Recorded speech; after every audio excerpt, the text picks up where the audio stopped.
Hello বন্ধুরা, আপনি কখনো কি ভেবে দেখেছেন পৃথিবী থেকে শত শত মাইল দূরে গ্রহ বা নক্ষত্রের দূরত্ব পৃথিবী থেকে বিজ্ঞানীরা কিভাবে নির্ণয় করে থাকে? যেমন ধরুন, পৃথিবী এবং সূর্যের মধ্যকার দূরত্ব।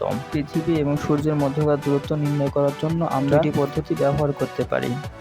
প্রথমটি হলো প্যারালাক্স, যা অনেক পুরনো একটা মাধ্যম, আর দ্বিতীয়টি হলো বর্তমানে রাডার টেকনোলজি দ্বারাই গ্রহের দূরত্ব নির্ণয় করা হয়ে থাকে।